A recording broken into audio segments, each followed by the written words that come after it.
Halo teman-teman pintar, pernahkah kalian bertanya-tanya, bagaimana manusia bisa diselamatkan?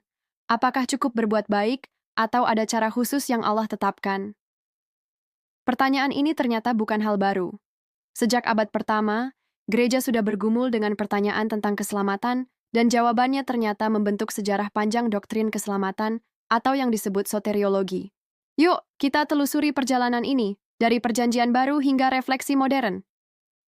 Di awal, perjanjian baru sudah memberikan jawaban yang mengejutkan. Manusia berdosa, tidak mampu menebus dirinya sendiri, dan keselamatan adalah anugerah Allah. Paulus menulis dengan tegas bahwa kita diselamatkan oleh anugerah melalui iman. Efesus 2:8-9. Teman-teman, coba bayangkan, kalau keselamatan tergantung pada perbuatan kita sendiri, siapa yang bisa yakin masuk surga? Pada abad-abad awal, muncul berbagai pandangan yang berbeda. Beberapa orang mengajarkan plagianisme, yang bilang manusia bisa mencapai keselamatan dengan usaha sendiri. Wah, kalau begitu, apakah salib Kristus masih penting? Tidak. Dan disinilah muncul lawan kuat, Augustinianisme. Agustinus menegaskan, manusia sepenuhnya berdosa dan tidak mampu menyelamatkan diri sendiri. Hanya Allah yang dapat memilih dan memberi keselamatan. Teman-teman, pertanyaannya, asterisk. Kalau Allah tidak memilih, apakah ada harapan bagi kita? Gereja pun melakukan konsili dan perdebatan panjang.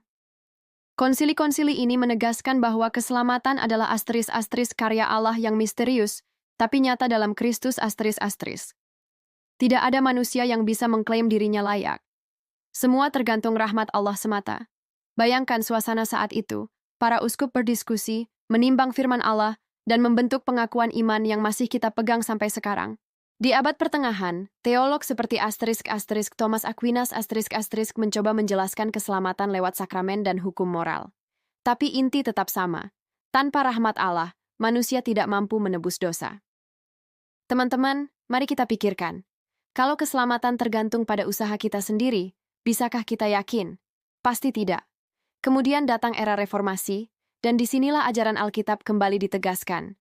Martin Luther menekankan bahwa keselamatan adalah sola gratia, sola fide, hanya oleh anugerah, hanya oleh iman. Tidak ada perbuatan manusia yang bisa membayar dosa. John Calvin menambahkan perspektif yang lebih dalam.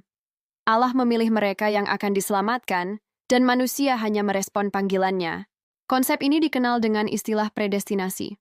Teman-teman pintar, bayangkan jika kalian berada di tengah perdebatan ini, apakah kalian akan mengandalkan usaha sendiri atau sepenuhnya percaya pada Allah? Masuk era modern, muncul berbagai kritik dan pertanyaan. Ada yang merasa doktrin keselamatan terlalu keras dengan predestinasi. Ada juga yang menekankan moralitas atau pengalaman pribadi sebagai jalan keselamatan. Tapi teolog Reformed menegaskan, keselamatan tetap bukan hasil usaha manusia, tapi karya Allah dalam Kristus, diwujudkan melalui iman, pertobatan, dan hidup kudus. Seiring dunia berubah, soteriologi pun menyesuaikan diri dengan konteks kontemporer. Dalam konteks pluralisme, banyak orang bertanya, apakah Allah menyelamatkan semua orang, atau hanya mereka yang percaya kepada Kristus? Dalam perspektif Reformed, keselamatan hanya melalui Kristus, karena Yesus adalah juru selamat dunia, dan tidak ada nama lain yang diberikan untuk keselamatan. Kisah Para Rasul 4:12. Hari ini, kita juga harus berpikir kritis. Bagaimana iman kepada Kristus diwujudkan dalam hidup nyata?